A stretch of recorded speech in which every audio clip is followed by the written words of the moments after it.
Welcome to Fearless with Jason Whitlock. I'm Jason Whitlock, your host. Happy Thursday. So awesome to be with you today. Fantastic show planned for you today. I'm still on my Trump election high. Things are going so well everywhere that, you just can't wipe this smile off my face.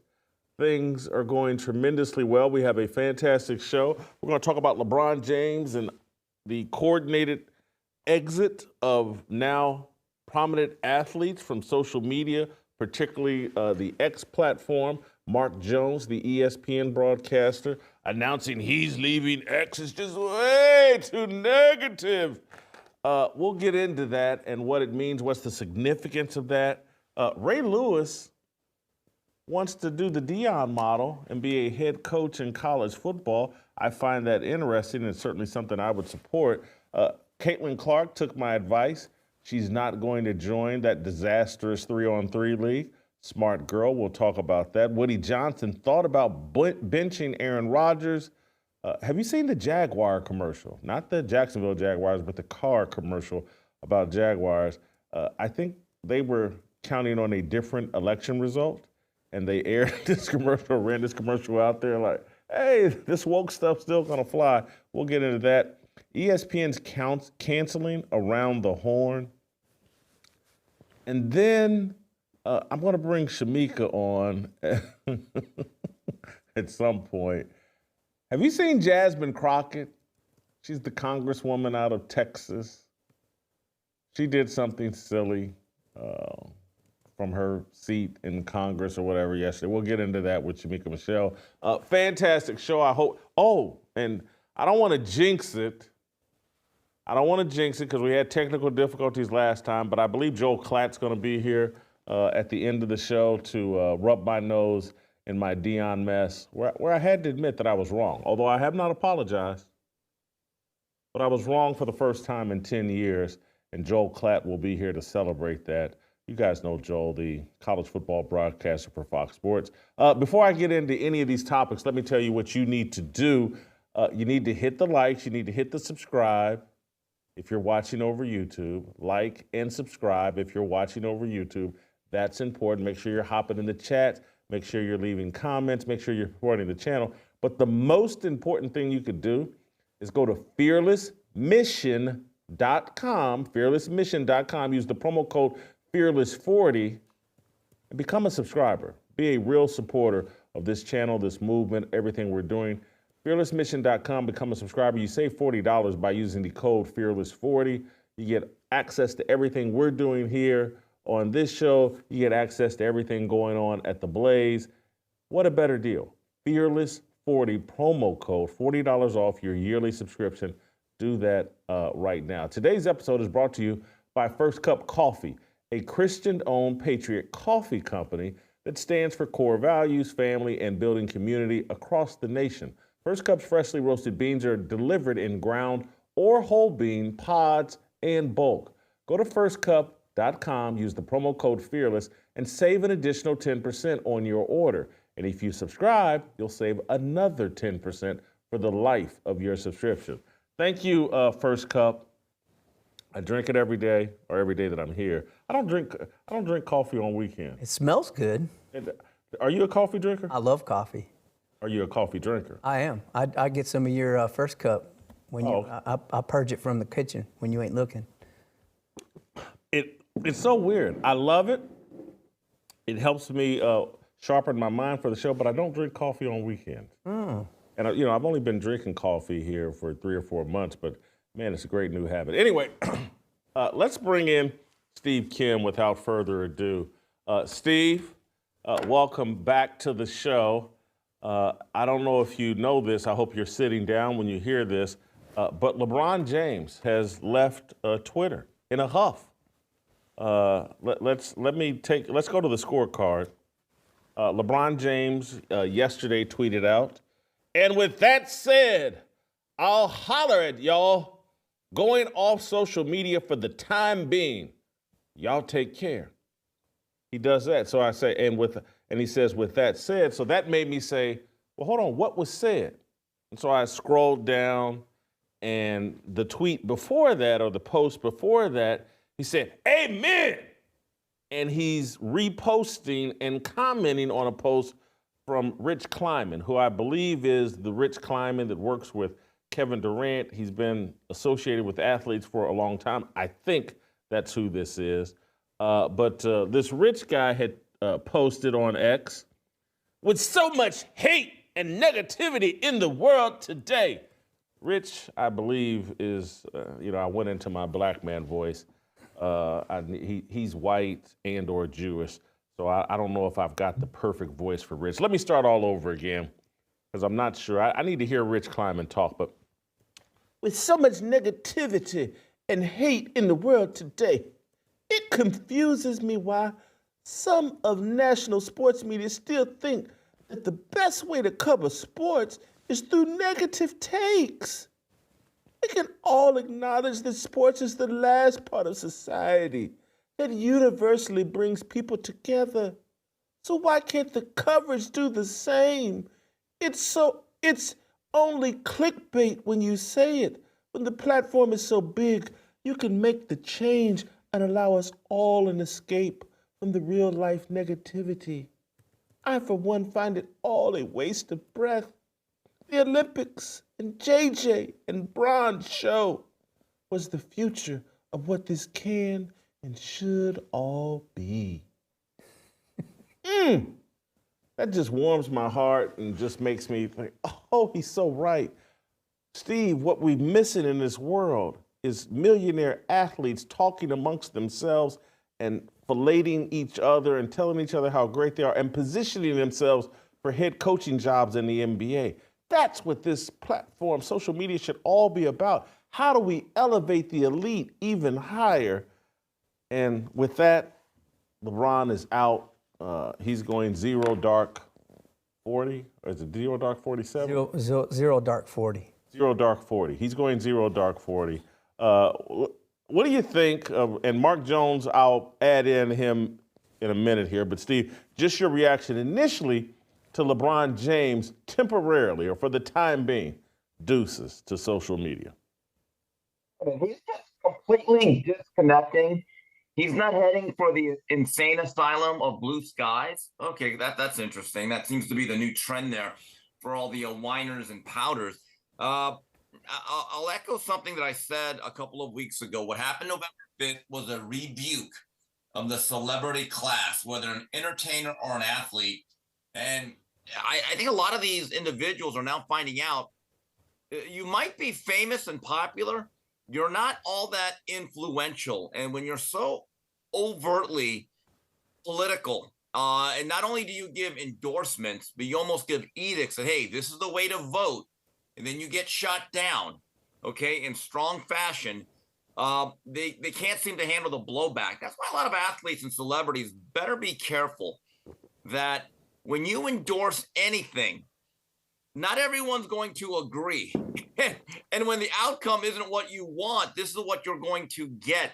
I actually think it's going to be really interesting to see how long does LeBron actually hold to this blackout that he's doing by himself. I also wonder how much of this. You didn't have to get racial. You didn't. Why did you get racial with this? Why did you have to call it a blackout? You went racial. It is a blackout. It is self-imposed. But I also wonder how much of this is the negative blowback that he's getting about his son. I think people are now figuring out what a farce this is. I was waiting for you to get there. So, look, there are now people in the NBA or people associated with basketball saying, man, the way they're doing this in the G League is not a great thing.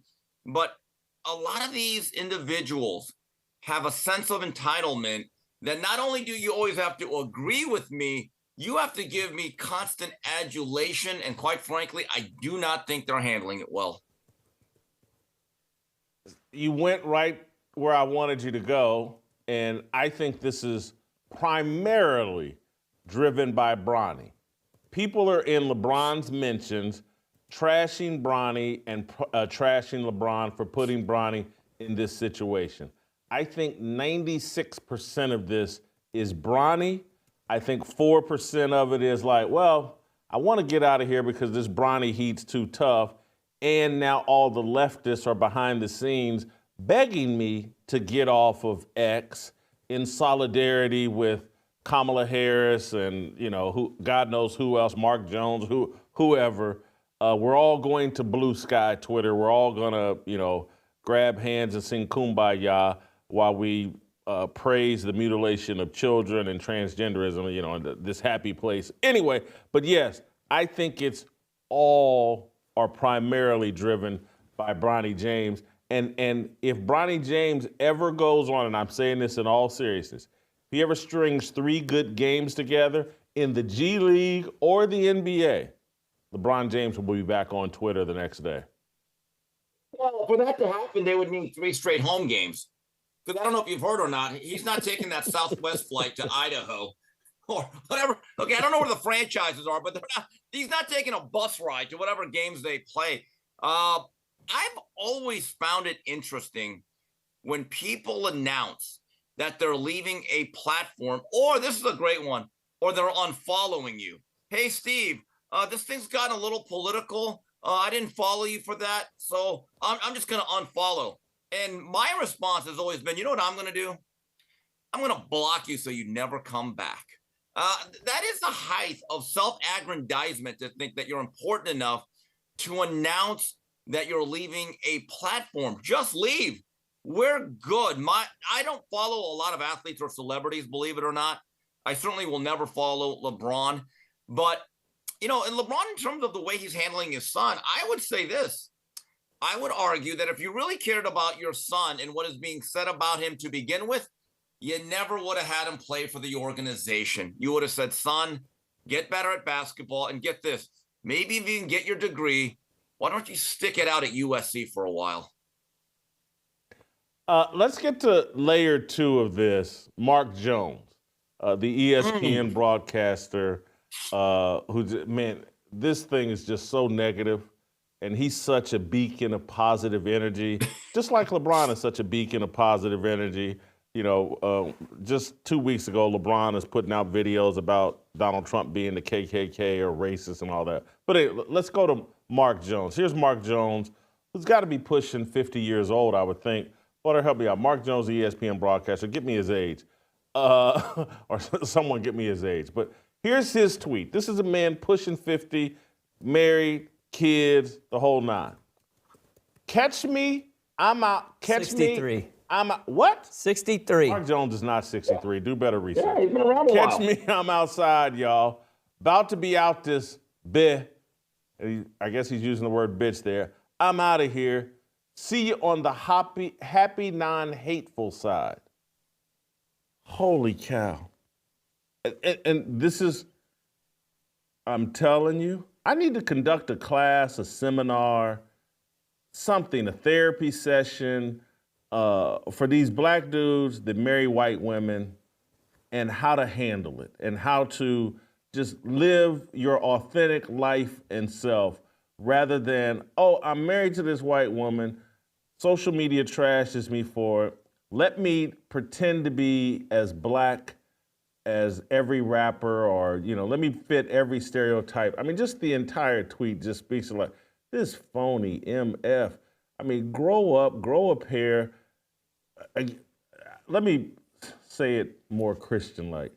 Mark, find Jesus, man. Get you a good church home and quit worrying about what people think about your wife, man. You love her. You got kids with her. That's your wife.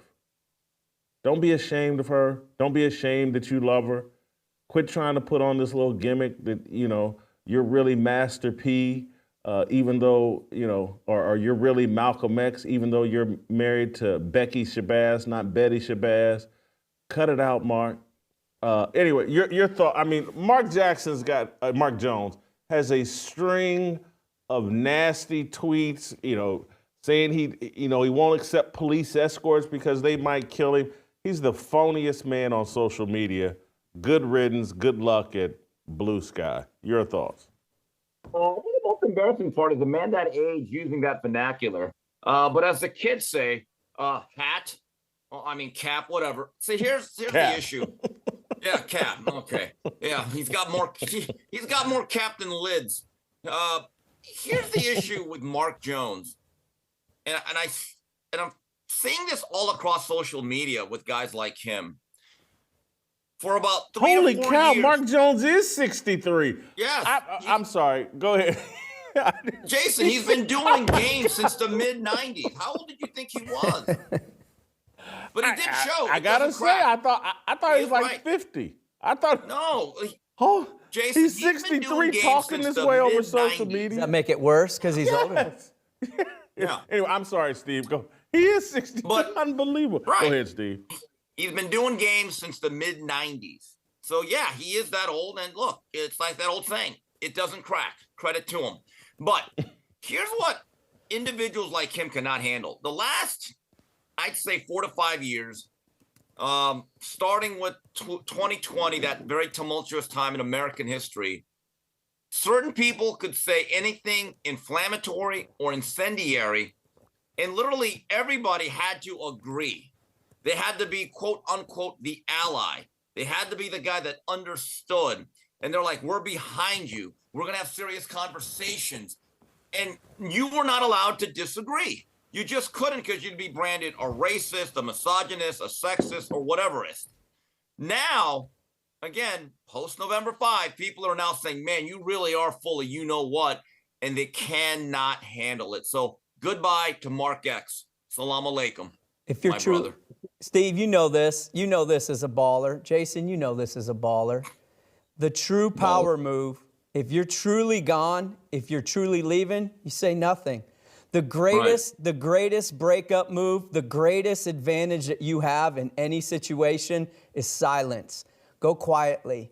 That gives you the power. These moves right here show you how soft they are. These are softball dismounts. These aren't strong power plays. I'm sitting here stunned that this man is. He probably uses collagen and gets his lips done. But it's not about his looks at this point. Now it's He about looks young. It's about the tweet. Yeah. It's about the post on X. There's just no way a 63-year-old man should be talking this way. I'm up out this bit. Are you kidding me? What could be phonier than that? He's just, oh my God. And yeah, the exit is phony. Everything about this man is phony. Whew, Lord, this makes me, I had no idea the guy was that old. This is really, really embarrassing. To your point, yeah, that exit was not fresh. Anyway, here's the thing that I do now. Used to block a lot. I used to call myself the Asian Anthony Munoz, but I found out I actually think muting is the best way to go, because not only can you amplify your message, the people that think they're going to antagonize you or have a counterpoint or going to get you into an argument, I think it's the greatest thing ever. You hear and see everything I say, you don't even exist in my world. So muting is the way to go. If you really want to shut out the world, okay, and still have some fun on social media, blocking is not the way to go. Muting is the most effective tool that I've found. I like to utilize both. I'm probably more into block at this point because I just, now, and particularly now that people can see my post, I don't feel bad about blocking people. It's like when I think you're giving me inauthentic feedback, you're just trolling me, I was like, yeah, I'll just hit the block button. Don't clutter up. I want to hear from real people. And it's not about, you can criticize me, you can disagree with me, I'll engage with you and all that. But if I feel like either like, no, you're too stupid to even be on my timeline and or you're just trolling me, I just like to hit that block button and keep it moving. See, I want to move on to a different topic. My man Ray Lewis is a potential college football coach. But before we do that, let me talk to you guys a little bit about our great friend Prize Picks. Prize Picks is the best place to get real money sports action with over 10 million members and billions of dollars in awarded winnings. Prize Picks has made daily fantasy sports accessible to all. You just pick more or less on at least 2 players for a shot to win up to 100 times your cash. Run your game all season long on Prize Picks. Prize Picks is the only real money daily fantasy platform with an injury insurance policy, so your lineups stay in play even if one of your players gets injured. If your player leaves in the first half and doesn't return, Prize Picks keeps your lineup live. Prize Picks is the best way to win real money this football season. which players are going off, which ones aren't. Make your picks in less than 60 seconds and turn your sports opinions into real money all season long on Prize Picks. Now let's see, as we have all season, what Mama Whitlock is picking. You know, she likes to Mama Whitlock, on the what's side your here. lineup? Mama Whitlock, what's your lineup? Pick more, pick less. Run your game, you gotta be fearless. Lock it in. Mama Whitlock, what's your lineup? Prize Picks. Mama Whitlock is heavy on Sunday NFL action. She likes Washington Commanders quarterback Jaden Daniels, more than 224 and a half passing yards.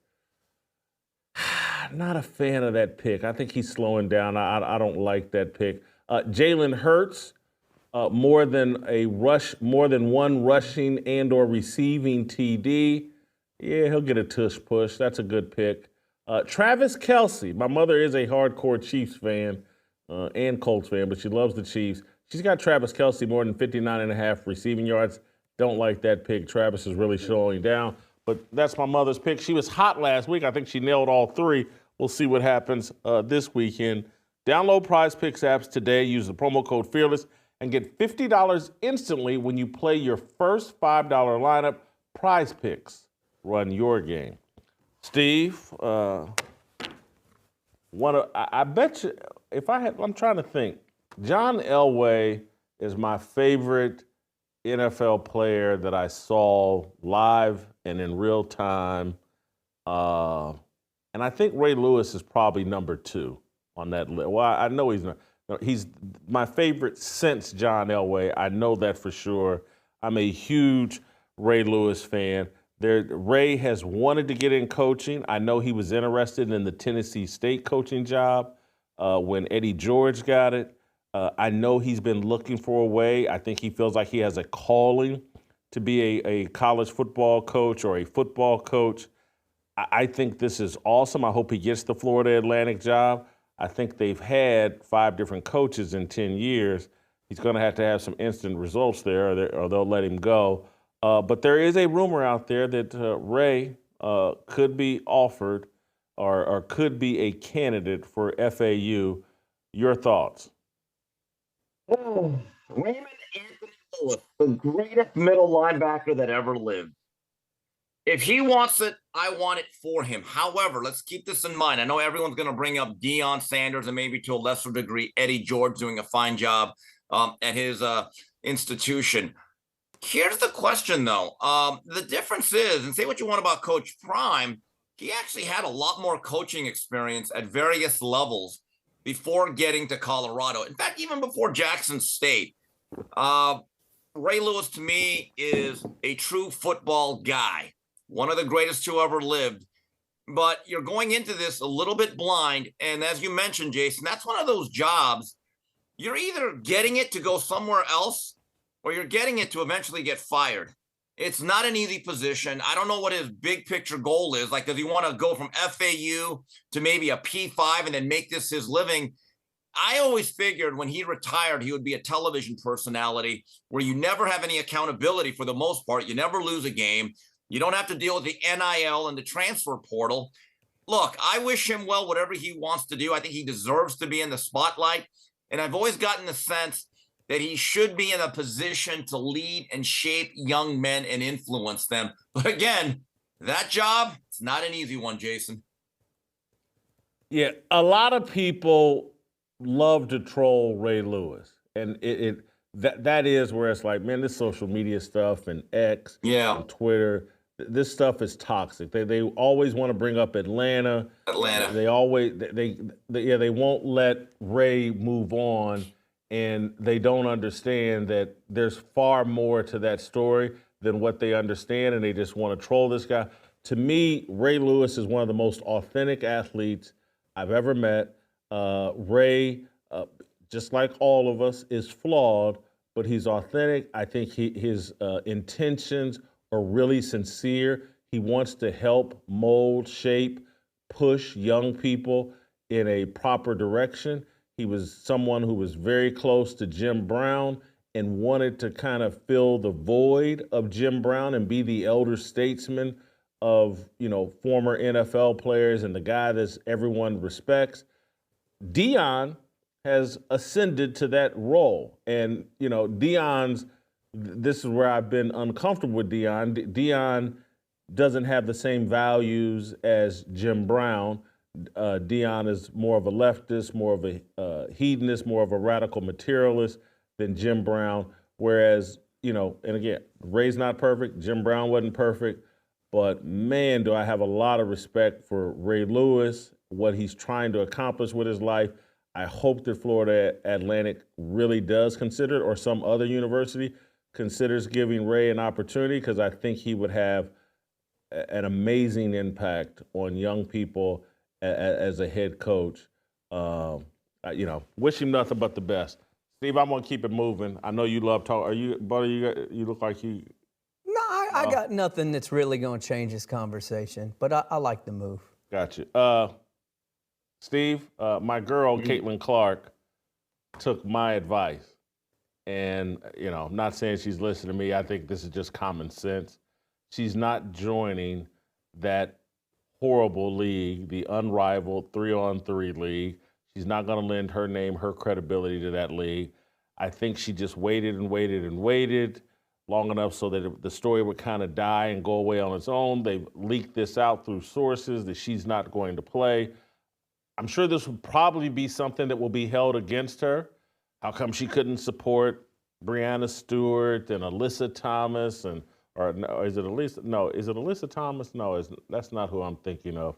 It's the other girl that's actually nice, Nafisa Collier. Why she couldn't support Nafisa Collier and this new 3-on-3 league, but it's the right move. No one wants to see women play 3-on-3 basketball. People are just warming up to seeing them play 5-on-5. Smart move here by Caitlin Clark. I happen to agree with it. Look, what creates value? Two things: scarcity and demand. And in my view, Caitlin Clark had a very quick timeline from going right to the Final Four with Iowa and then getting to the WNBA because of the timing of the seasons. My view is this: maybe she could do that later on in her career, several years down the line, if that league even exists to that point. But she needs to use this offseason to energize her body, get a little bit stronger physically, and continually evolve her game. What is going to help women's basketball, in my view, is not having rival leagues, because they might cannibalize each other to a certain degree. They need the WNBA to be as strong as possible. I don't believe there's enough good women's basketball to have two leagues. I really don't. And what's going to help the WNBA? I believe the best version of Caitlin Clark that can actually have a team make a deep playoff run. It's really that simple. So in my view, if I'm the WNBA and I'm the fellow players, I'm actually happy that we're going to get the best version of Caitlin Clark and not one that's continually fatigued. I don't think, as it relates to her peers in the WNBA, she can't win one way or the other, because now she's going to be blamed when this league doesn't work and it draws horrible ratings. Caitlin Clark had supported us, blah, blah, blah. We got to work together as a team, blah, blah, blah. Where I'll be sitting there and this league will prove once again, hey, without Caitlin Clark, you don't have right. There is no league. You don't right. have. Yeah, you don't have anything. It's so bad. Or I'm just talking basketball, American basketball, men's and women, is in such bad shape and is so dependent upon Caitlin Clark. The NBA is trying to get Caitlin Clark involved in their All-Star weekend in some kind of three-point shooting contest with her and Sabrina Ionescu against Steph Curry and Klay Thompson, or Steph Curry and somebody. They want to bring the Caitlin Clark effect to the NBA All-Star weekend, and it would work. If I'm Caitlin Clark, I think I may pass on that as well.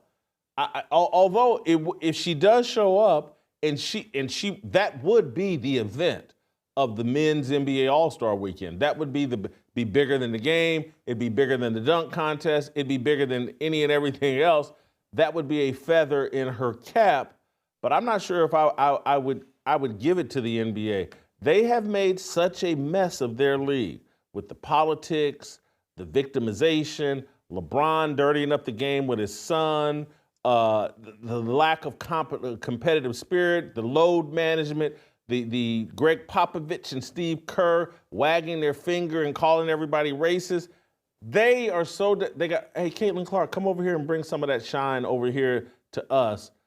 This is what a horrible job Adam Silver and LeBron James and ESPN, I put some blame on them. This is what a horrible job they've done managing their game. They actually need Caitlin Clark to come bail them out. Yeah, and if she doesn't, it'll be just like the election. They're again blaming white women. Can't win. It'll be just like the election, blaming white women. Yeah. Guys, I hate to threaten the butter box here because I'm a ride and die with you, Jason. Yeah. I try to ride and die with you, but I think that Caitlin Clark, after looking at this over the last few months, I think she should take every opportunity she can. I would take the NBA invitation. I would take this other league because I think she's at her ceiling. I think that where she got to this year and where the league is going to go, now seeing what she does, I don't think she's got much growth to go to from where she is. I think her pinnacle of her success, I think the height of her domination in the league is what we saw this year. I don't think she's going to continue on that trajectory, and so I think she should cash in her chips a little bit more, Jason. I think we've seen the best of what Caitlin Clark is going to do in the WNBA. I'm not saying she's not going to be a premier player. She's not going to hit logo threes, but she's not that fast. She doesn't have an incredible handle on the ball that's like an AI or something that's just game-changing. She's a very good, smart player that can hit from range. I don't think her athleticism and her trajectory is going to continue past where it is today. But take the opportunities, Caitlin. Take them in. Bring it out. Bring it out. You're intentionally trolling me. Again, see, he wants to be in the butter box. He's got something better to do. He can't outsmart me. Sometimes he just says dumb things, just trying to get in the butter box. She's not that fast. She's smart. Are we running the 100-meter dash, Butter? I'm saying the league will catch up to her very quickly. Are we running the 100-meter dash? Butter. For her game. I'm glad you're young because I would have hated to hear your commentary. Larry Bird's not very fast. He only runs an 11-2 100-meter dash. That's really going to hurt his NBA career. I think their positions are different. I think they play a different game. Just because Larry had basketball, Butter. Larry had a great jumper, but he was a premier passer and a general of the floor. And Caitlin Clark is not a premier passer and a general of the floor. What are you talking about, Butter? What are you doing? She got out ahead of this. I think the league will catch up to her very quickly. I think she's at. Butter, do you have any proof that you played basketball in high school? I told you. Is this a Stephen A. Smith? I got a knee-gina and a 6-inch nail in my knee, and I had shin splints. That's why I didn't play. Let me give you a little advice first. I want you to comment. But because we've moved you to you're on Zoom instead of Skype, it takes a second for the mic to stabilize and for you to be heard clearly. So kill about 3 seconds of time and then go into your rebuttal to Butter. Talk for about 3 seconds, then go into your rebuttal. Yeah. What to say about that? Talk about the league catching up to Caitlin Clark. Teammates have to catch up to the ability to catch her passes. The strength of Caitlin Clark's game is not necessarily physical. I'm kind of with you. She's not a supreme athlete, but her ability to process the game is elite. To actually see two plays in front of everybody else, to slow the game down, and then her overall skill. Look, she has holes in her game. She needs a mid-range shot, something like a teardrop or a pull-up. Okay, because I do think there's a wide gap between the three-point shots and the layups. She needs to have some sort of mid-range. I think that her game is going to steadily evolve because she works at it. And quite frankly, I think her skill level is incredibly elite even now. And what she faced defensively with all the blitzing and the double teaming, I think it overwhelmed her in the beginning, but she quickly caught on. And once she actually has some teammates that are willing to play beside her willingly, I don't think it's the ceiling. I think this might actually be the floor. It's definitely the floor. Butter, you've said some crazy things on this show. You're not going to outsmart me. We're not going to put him in the butter box. You said some crazy things on this show. This is the Deserves it, crazy. though. To argue that she has peaked. Do you understand? I watched a lot of her games, Jason. I think she's an incredible watch. I think she improved this year. She's the best passer we've ever seen in women's basketball. She led the league in assists. She had a lot of turnovers. I think she had a lot of turnovers. That's fair criticism. You just called her not a passer. Then you said somehow that her elite skill sets.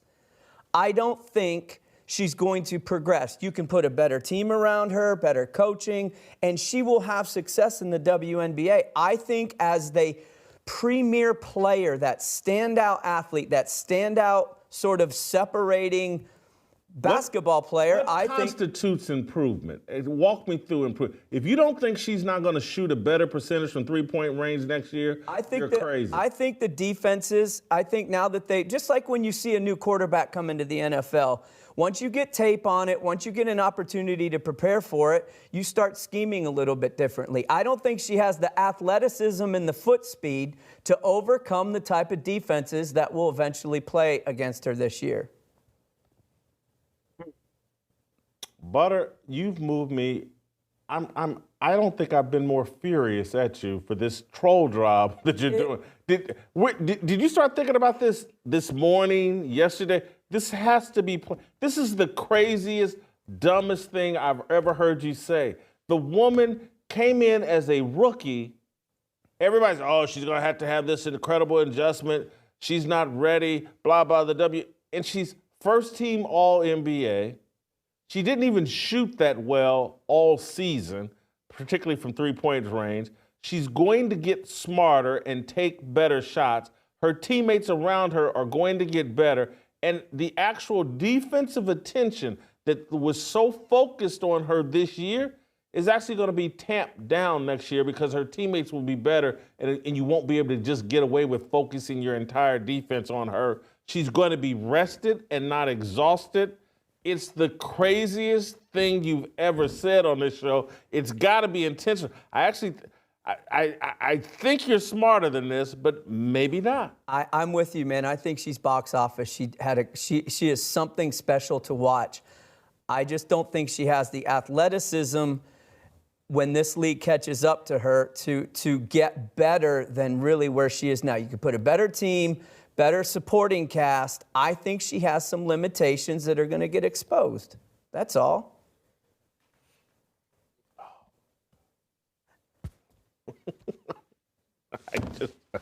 Butterbox. Put him in the butterbox. He wants it. Steve, we're going to reconnect. We want you to reconnect via Skype so we don't have the technical problems. I'm going to take care of our great friends here at PREBORN, and then I'll start out the conversation about Woody Johnson and Aaron Rodgers. We're going to try to reconnect with you so we have better audio. Guys, you know what we do here. We support PREBORN. We support the worldview, the biblical view that life begins at conception. PREBORN is an awesome organization that backs up our worldview that life begins at conception. They provide expectant mothers with an ultrasound. Woman sitting there thinking, I don't think I can handle this baby. I don't think it's not a baby. She's buying all the propaganda. It's just a clump of cells. She's taking on their talking points. It's a fetus. No, it's a baby. And PREBORN gives her an ultrasound. She hears that baby's heartbeat. She sees a sonogram, an image of that baby. And then she knows. And now she's twice as likely to choose life. And that's when PREBORN and our donations to PREBORN really, really come in handy because we help that woman get through the pregnancy, first 2 years of that baby's life outside the womb. We know where our money goes. We've had Dan Steiner, the founder of PREBORN, on this show. Everybody vouches for Dan Steiner, including myself. He's been on the show several times. I talked to him in private. This is an amazing organization, and it's an amazing opportunity to do good in the world. Let's say you're someone like me. I'm not leaving myself out of this. Like me, who has been involved with irresponsible behavior that led to a pregnancy. And that type of decision making, that type of irresponsible behavior leads to an abortion, the murder of a baby.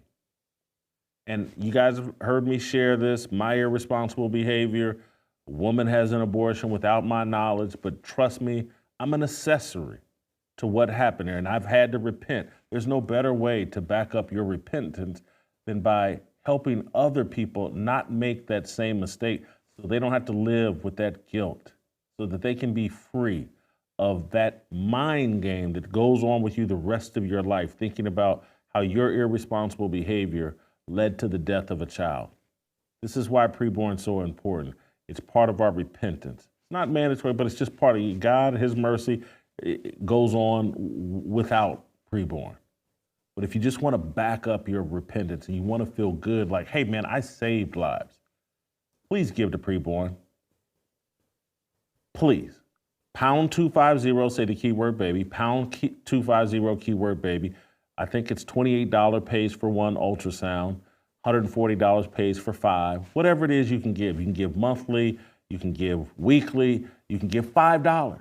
We're looking right now specifically for people willing to give $5,000, which will finance preborn's activities for a 24-hour period.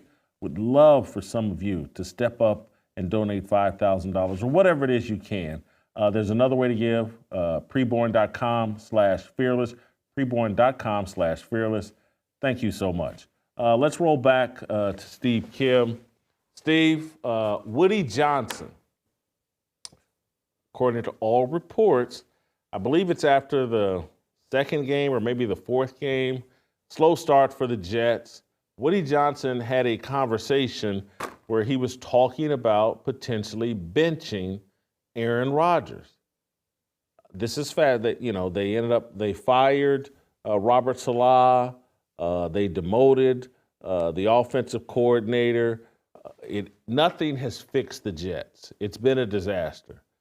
The fact that Woody Johnson thought about benching Aaron Rodgers makes me think, and I've seen other people suggest this, that Aaron Rodgers won't be back for year 3 with the New York Jets.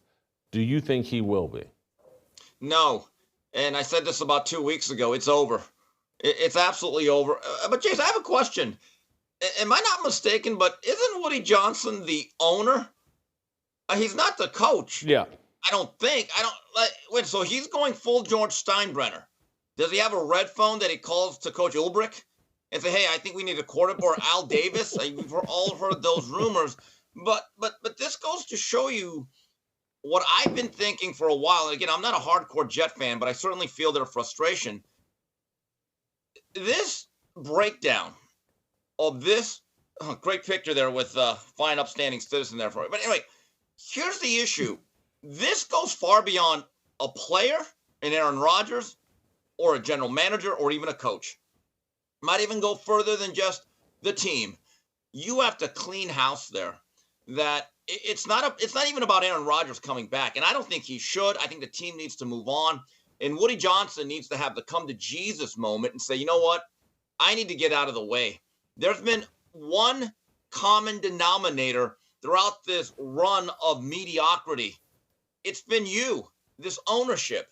So no, not only should Aaron Rodgers not come back, Woody Johnson needs to be able to step back and say someone needs to run the football operations here for the New York Jets. I think you're being a little bit harsh on Woody Johnson. I think you're analogizing him kind of to Jerry Jones, and I just don't see that. I think, what decisions have they made last 2 years that you really second guess? You telling me you wouldn't go out and get Aaron Rodgers? I think that was a great move. No, you're right. In retrospect, I have no real criticisms of that. It didn't work out. But anytime an owner, and again, who knows how true it is, but when an owner starts thinking, hey, maybe we ought to bench this guy, and you have a real say in it, look, you're the owner. Part of owning a team is being a leader, right? Well, what's a key facet of leadership? Delegation. And this is the biggest issue that Jimmy Johnson had with Jerry Jones. He felt as though he didn't know his football. I just really think that, again, when you start having an owner trying to butt in to this degree, I think it's an issue. Well, here's where I'll disagree. I think you're reading this wrong. I think and I think it's probably being reported, not intentionally inaccurate, but just out of naivety. Woody Johnson probably says that to let the coaching staff know, do whatever you want. You may be sitting there thinking, hey man, Woody traded for this guy and he's paying this guy a bunch of money and we don't have the leverage or the authority to bench the guy. The owner has let the coaching staff know, no, do whatever you think is best for the football team. You want to bench Aaron Rodgers, you think it's best, go right at it. I won't be objecting. I'll be in support of you.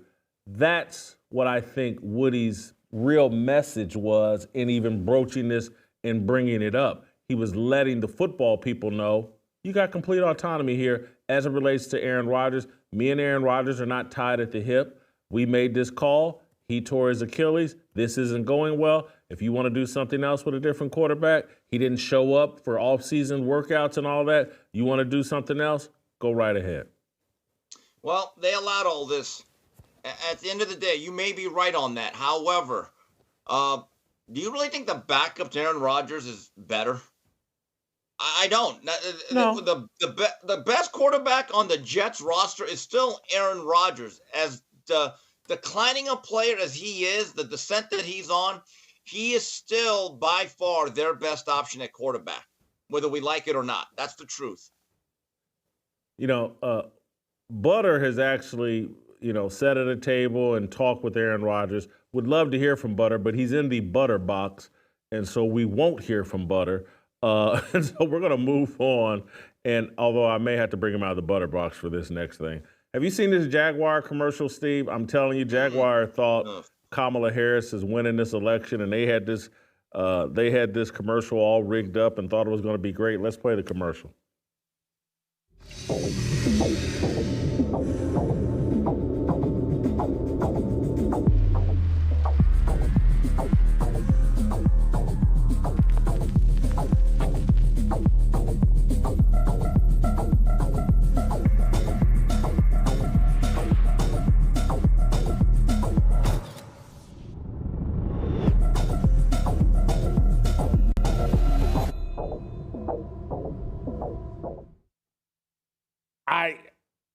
What are they selling there? Where's the car? What are they selling? Transgender surgery? It looked like what they were selling to me. Is Jaguar involved with transgenderism? What are they selling? Yeah, Jason, we got into the discussion yesterday. Another movie that is constantly in my rotation and is among my favorite movies that I'll always watch, and it reminded me of a scene from it. Remember Boomerang? By the way, Boomerang, in my view, that's on the Mount Rushmore of Eddie Murphy movies. I know that's a controversial opinion, but hey, we're fearless over here. And remember when Marcus, having some issues, he was sprung on Jacqueline, he was kind of down in the dumps, and they had to come up with a real strong marketing and ad campaign for old Strong J. Had to get Strong J. So he didn't feel like doing his job, and he said, Nelson, remember Nelson, who was pretty flamboyant? He said, Nelson, do the ad any way you want. Remember what that ad was? It was that demonic piece of work where if someone gave birth to a baby, it was like a devil's head. And I'm thinking to myself, that's a hell of a way to sell a fragrance. It's like a perfume. And doggone, Marcus nearly lost his job because old Nelson did something. You're like, what in the world are we selling here? And finally, he got his job back. That was Nelson's commercial in Boomerang. Just terrible. Just awful. Wow. Ron J. Butter, you got something? We'll let you out of the box. You gonna let me out of the box? Well, I mean, bring up Caitlin Clark ever again, Butter, go ahead. I won't. Steve's got some incredible movie references that are a little off the grid, I feel like. Boomerang is a big-time movie. Yeah, that's a It's good Eddie movie. Murphy in his prime. It wasn't Trading Places. I mean, No, Holly it's not Berry. Trading Places, yeah. Holly Berry, Robin When I- Givens, John Not Coming to Witherspoon. America. Come on. yeah, Yeah. McDougal's. McDowell's. McDowell's. yeah. Jaguars' sales are plummeting faster than the NBA ratings. They're in a world of trouble. I tried to go look up why you would go this direction. This is akin to Bud Light, or these modern companies seemingly taking a direct 180 away from their customer base, but they're struggling. I don't get the commercial. It doesn't make sense. It's almost like you're crapping on your main customers. Trust me. But they're struggling. Their sales are down 70% in the United States. Got you, but they thought the election was going different, and I'm sure something like this has been in the works for months, and this was going to be Kamala Town, all of America, and everybody was going to be celebrating, and the other team won, and this was going to be their victory celebration. Bad commercial. Steve, finally, I want your thoughts, because I actually think this is important. And I know it's something you'll have an opinion on. ESPN is canceling Around the Horn. I think in the spring or summer of 2025, Around the Horn will be no more. I'm someone that's a big fan and supporter of Tony Reali. We got different politics, but all I know about Tony is what a good young man he was in the early days of Pardon the Interruption. Great to work with whenever I did Pardon the Interruption. Just a really rock solid human being. Having said that, I think this is another indication that ESPN is trying to distance itself even more from the woke stuff, because that's what Around the Horn has turned into: a laboratory, a petri dish, a developmental program for woke takes on ESPN. Hey, let's start Mina Kimes out here on Around the Horn. Let's put Sarah Spain here on Around the Horn. Let's put I forget the guy's name. The Pablo dressed up Torre, as David Dennis. Pablo Torre, but yeah, I'm thinking of Rodriguez or Izzy or so. He was from Miami, and he dressed up as Madonna or somebody, dressed up as a woman on one of these Halloween deals. That was their feeding ground developmental. That was their AAA. That was their G League for woke takes, and they're taking it away. That, to me, is another indication. Hey, we want to develop less woke talent. Agree? Yeah, in my view, at one point, it was a stalwart. This was a staple of the ESPN programming. I don't know if it had the impact of a PTI, but you're right. Once the identity stopped becoming having random sports writers that were very established, I believe, like Bill Plaschke, Woody Page, yourself, you said you were on that show. I was not on that show. Let me be crystal clear. I was not. Yeah. Okay, so I was never on the show. It became like this shepherd's pie of wokeness. Just put in a bunch of ingredients, put it together, heat it up, and here you go. And then you got like these wild, outlandish things. And a lot of these programs, I don't want to say it was the sports version of The View, because that has one cast, but it became a show for a half hour where they were just wagging the finger and lecturing America on some of the most illogical points.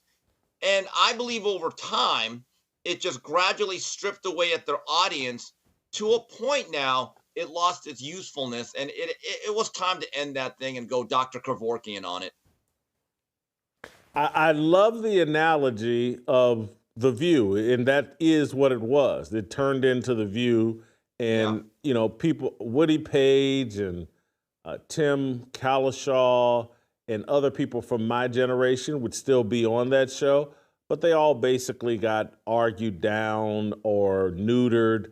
It wouldn't represent anything that that I think they truly believe. I can remember somebody. And maybe it was Bomani, or there was somebody, one of these young people talked crazy to Jackie McMullen. And I can remember, getting very frustrated with that, because Jackie McMullen is one of the great sports writers of all time, former basketball player that, really covered sports in a great way. And she just didn't get the kind of respect. And and this may be 10 years ago or 8 years ago, I can't remember, but it was in that moment I was like, they were marking their territory. This is for the young wokes, the young folks, the young wokes, the unproven. I mean, so many, again, it's where they took people that had accomplished nothing or virtually nothing and tried to make you feel like these are voices of authority.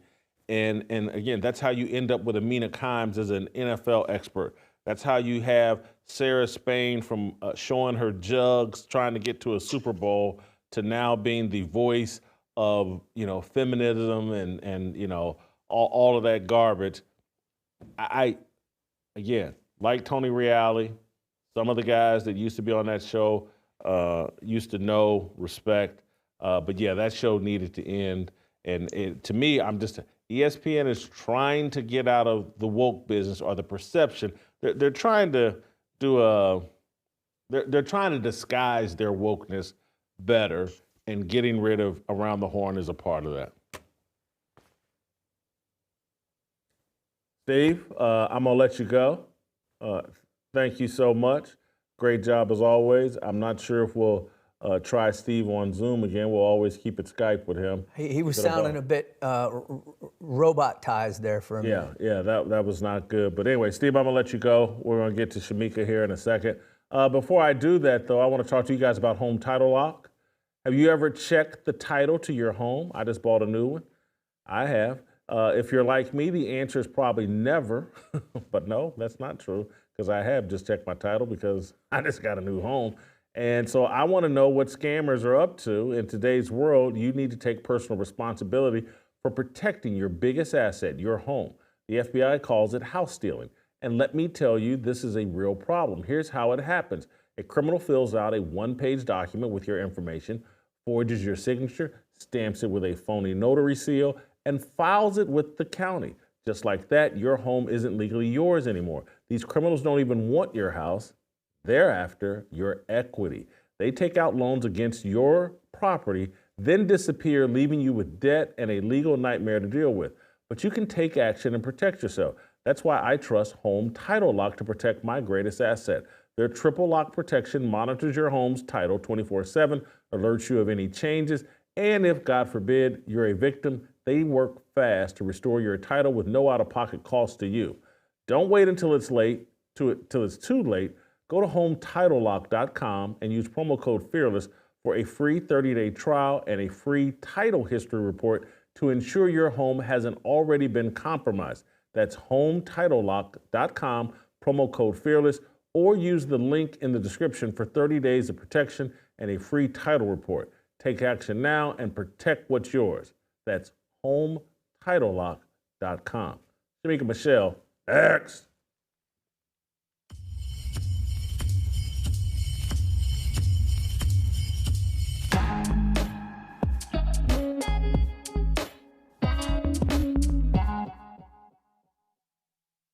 This is what he's accomplished over this. He comes on the scene in 2015. Now we're at 2024, nearly a decade. This is what he's accomplished. He's taken out the Bushes. He's taken out the Clintons. He's taken out the Obamas. He's taken out the Bidens. He's taken out the four biggest crime families in politics. And it started with his evisceration and annihilation of Jeb Bush. And the Bushes are like, he started at the top. The Bushes, in totality, starting with their great-granddaddy Prescott Bush and George H.W. Bush and George W. Bush, these are the Hyman Roth of American politics. If you go back and do the research on Prescott Bush and all that he was involved in, Prescott Bush involved with the CIA, George H.W. Bush involved with the CIA, George H.W. Bush allegedly at the scene of the JFK assassination. George H.W. Bush eventually runs the CIA. His son, George W. Bush, becomes a president. And Jeb Bush was supposed to become a president.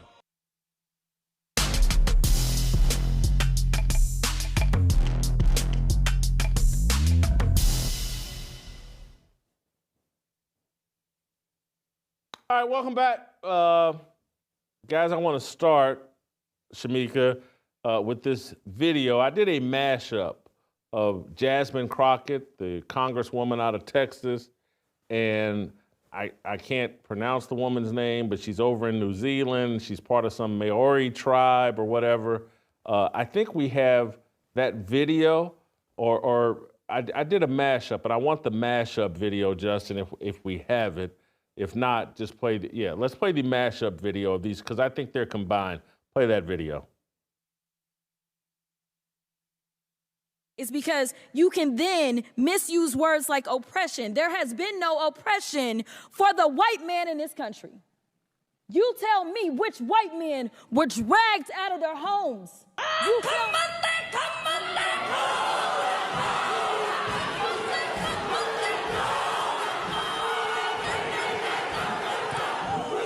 You tell me which one of them got dragged all the way across an ocean and told that you are going to go and work.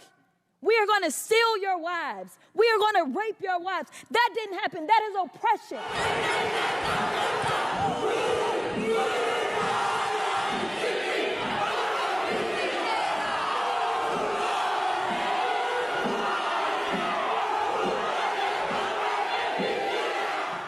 We didn't ask to be here. We're not the same migrants that y'all constantly come up against. We didn't run away from home. We were stolen.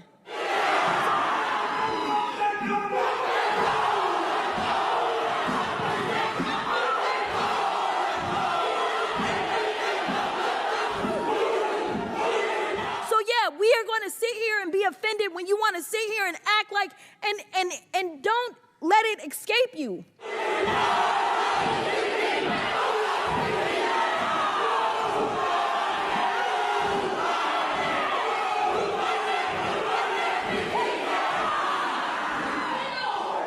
That it is white men on this side of the aisle telling us, people of color on this side of the aisle, that y'all are the ones being oppressed, that y'all are the ones that are being harmed.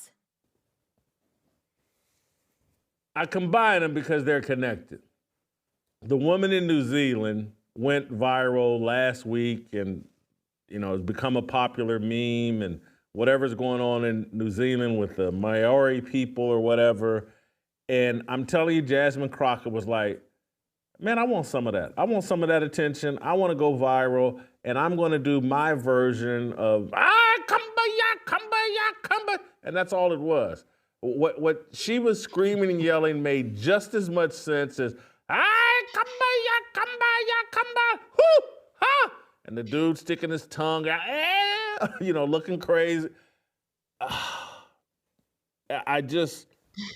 Texas should be embarrassed that they put this clown in Congress, voted her into office, and it's another one of those moments where I'm just like, this is what female leadership looks like. This is what black girl magic looks like. Your thoughts?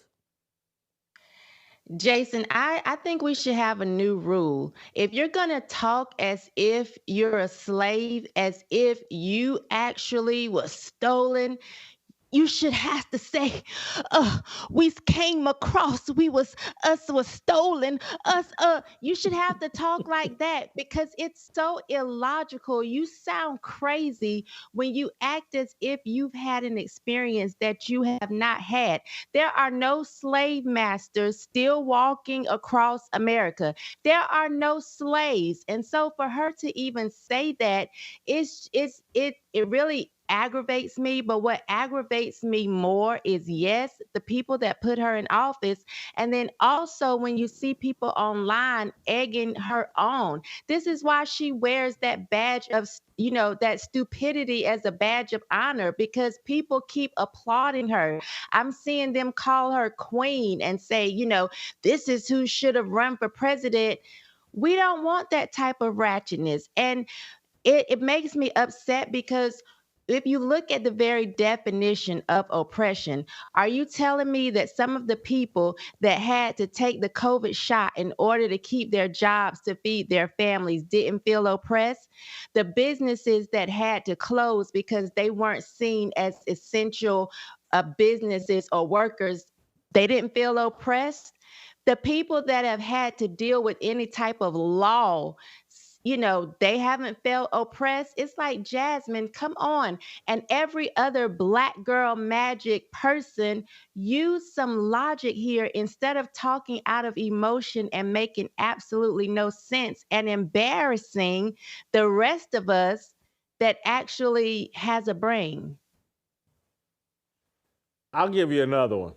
When I think of a white dude getting oppressed, I think of Kyle Rittenhouse. This dude shot a couple of pedophiles and another career criminal who were trying to harm him, trying to take his gun. Maybe one of them shot at him. It was clear as day. Anybody with a brain was like, hey, man, this man acted in self-defense, and he took out shot at people that were just out of prison for pedophilia. And I'm supposed to feel some pedophile gets out of jail, picks a fight with Kyle Rittenhouse, tries to disarm him or harm him, and he gets shot. And I'm supposed to feel sorry for the pedophile? He got what was coming to him, and they put Kyle Rittenhouse on trial for that. We got Daniel Penny on trial right now. Some crackhead got on a subway and acted a fool and threatened to kill people and threatened to harm people. And Kyle Rittenhouse Daniel Penny tried to subdue this guy. They got this guy on trial right now today, fighting for his life and freedom.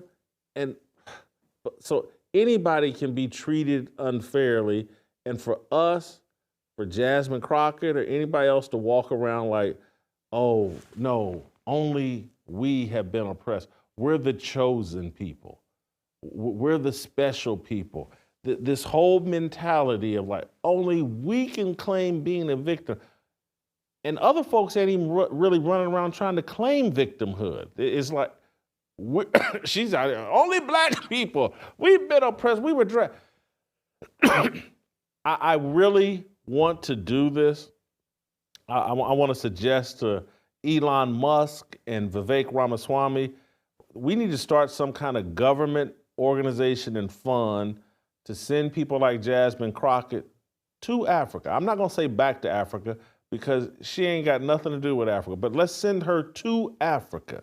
Not back to, but just to Africa. If we didn't want to be here. Yes, you do. Quit telling that lie.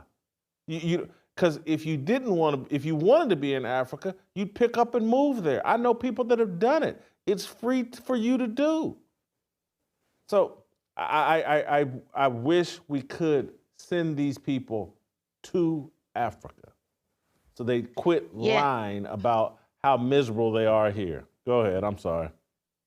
Yeah, and it would have to be the Africa that we would see on TV every time Sally Struthers came out and was trying to collect money. It would need to be with the flies and the big belly and them eating out of the bowl, the we are the world part of Africa. That's what it would have to be, because I'm so sick of them acting as if you live in this country. You're a congresswoman and still spewing all of that oppression rhetoric. I'm so tired of it. So if we could send them to that, snatch that wig off her head, snatch them eyelashes off, and let's just watch her swat the flies all day. That's the type of Africa she has to go to. And so you saw people saying this is the type of presidential candidate we need? Yes. I saw, was it Occupy Democrats or one of those online things calling her some type of superhero or something. It was something ridiculous. And then the Shade Room posted the clip and they were just in the comments praising her.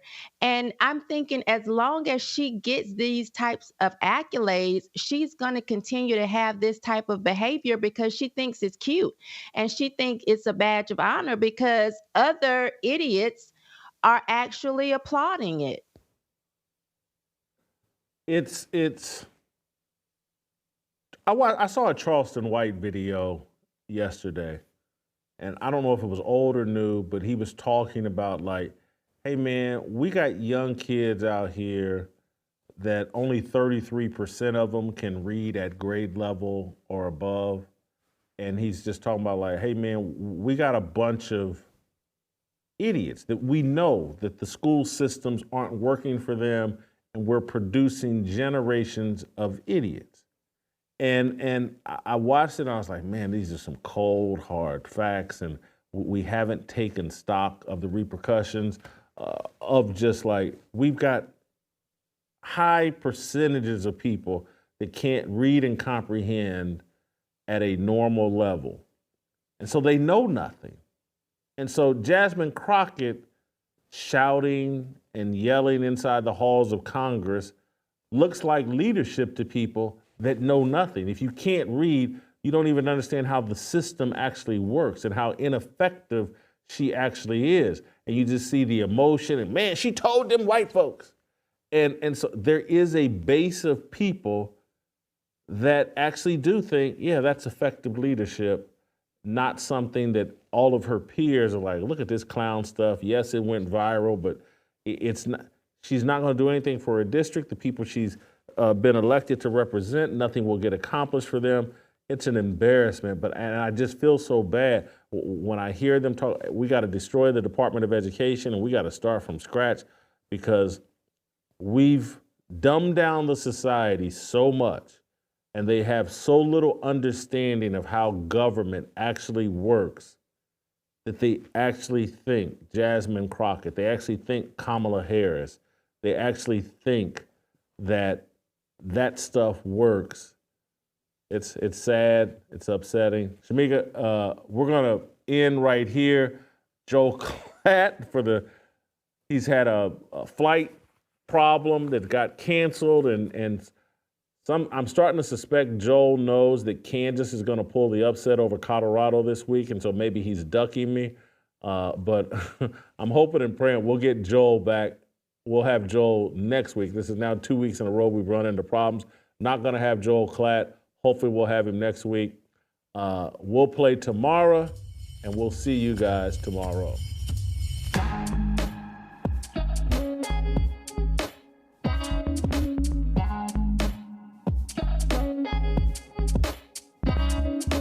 Waiting for the countdown, coming off the breakdown, standing in line for freedom. Looking for a breakout, feeling like a standoff, nothing in life like freedom. Came like a fighter, striking like a ladder, making all these moves for freedom. I want freedom. No negotiation, my sister, no relation. We all just wanna have freedom. Sitting on a corner, never been alone. I'm breaking my back for freedom. Blessed, we are living, get back. We are receiving, no deceiving. We all wanna be free. We want freedom. I wanna be. I just want